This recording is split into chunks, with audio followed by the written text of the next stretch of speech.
Estamos de volta no segundo bloco do Fale Mais Sobre Isso dessa semana, com o Dr. Alexandre Rosa, psiquiatra, discutindo psiquiatria e saúde mental. Alexandre, no bloco anterior, nós estávamos falando sobre as origens, né, da psiquiatria. E tem uma coisa legal para a gente discutir.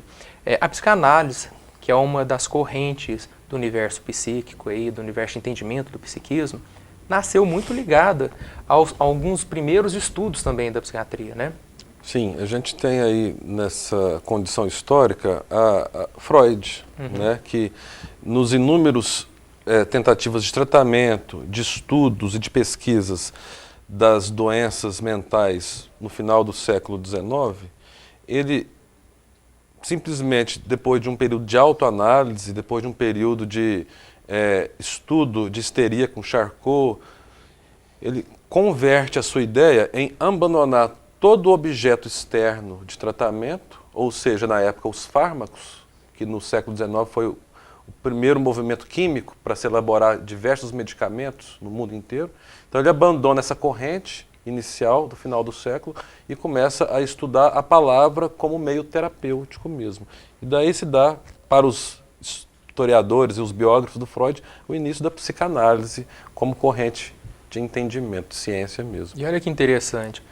Desde o início, essa questão, né, dos fatores externos ou internos na produção de um transtorno mental, o uso ou não de fármacos, né, os remédios. E ainda hoje se discute bastante isso, né? Qual que é a sua visão? Eu diria desde a antiguidade clássica, desde Hipócrates, a gente já tem o uso de elementos farmacológicos, só que naturais na época, né? Naturais para lidar com as diversas síndromes comportamentais, as diversas síndromes mentais.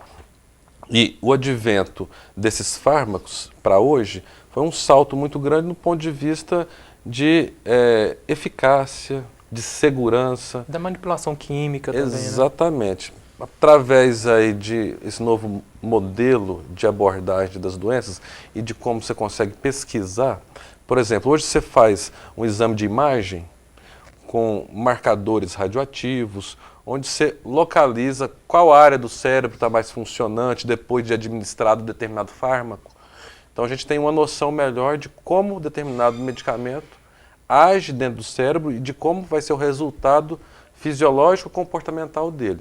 Coisa que no passado não existia, era mais empírico mesmo, né? E hoje já tem bastante assim consolidada a ideia de uma parceria, né, entre o trabalho da farmacoterapia, né, a utilização de fármacos na terapia, mas também a psicoterapia.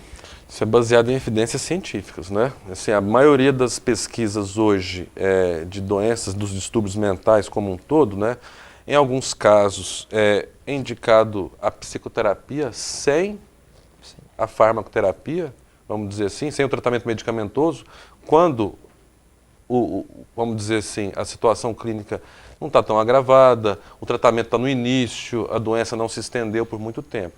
Em outros casos, não. A associação da farmacoterapia, do tratamento medicamentoso com a psicoterapia é fundamental. Um vai contrabalancear e ajudar o outro. Por exemplo, a farmacoterapia vai melhorar a cognição do paciente e a psicoterapia vai dar a contrapartida. Estando com a cognição melhorada, o respaldo técnico do psicoterapeuta vai ser balizado para a medicina de uma maneira que se equilibram os tratamentos. Um ajuda o outro. Melhora-se a cognição de um lado e a psicoterapia melhora a resposta comportamental, melhora a resposta sintomática da doença. Certo. Alexandre, quero aproveitar para tocar num assunto a nível mesmo de serviço público.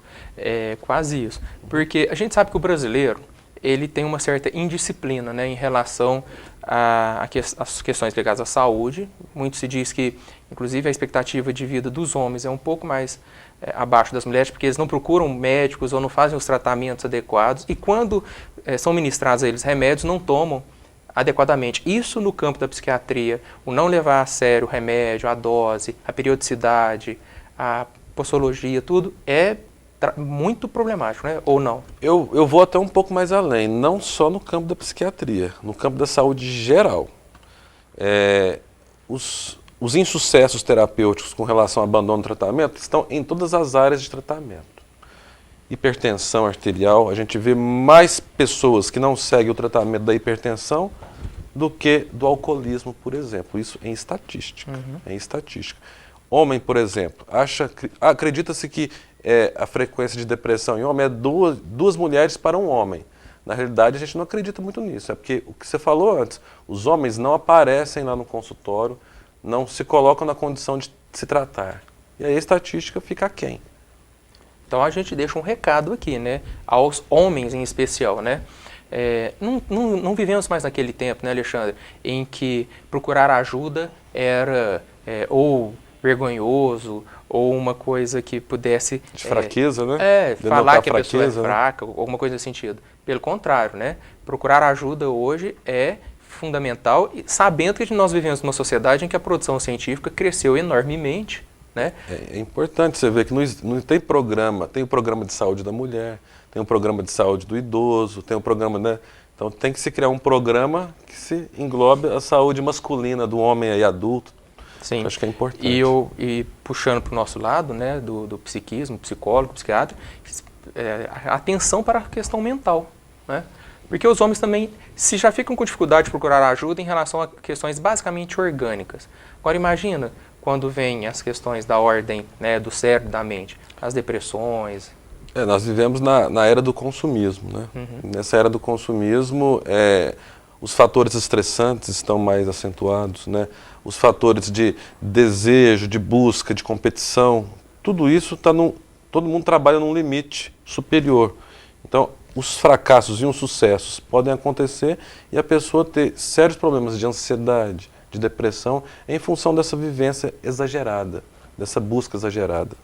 E existem, no plural, vários profissionais, no caso, o psiquiatra, o psicólogo, que às vezes pode ajudar a pessoa a encarar, ou a entender como é que ela está posicionada perante si, sua vida, sua família, e ver os reflexos disso no seu equilíbrio mental, na sua saúde, né, mental. Eu acho que quando a gente se depara com uma situação de desconforto interno, acho que a primeira coisa é procurar auxílio de alguém técnico nessa área. Acho que para poder traduzir esse sentimento, essa sensação, para talvez primeiro clarificar para o paciente o que ele está sentindo realmente, a natureza desse sintoma, e dar uma sequência de tratamento mais adequada. Acho que isso é importante. Alexandre, e concluindo esse bloco, eu acho que isso que nós estamos discutindo tem muito a ver com uma outra questão que você tinha me colocado em outras conversas, outras oportunidades que nós tivemos, sobre a questão da drogadição, da dependência química, né, da toxicomania. Porque é ou não é uma doença, ou se é uma questão da contingência social, cultural, do estilo de vida, das escolhas, né? Vamos falar mais sobre isso no próximo bloco. Acho que você tem muito a contribuir. Combinado. Voltamos no próximo bloco falando sobre psiquiatria, saúde mental e tocando na questão da drogadição e dependência química. Te aguardo.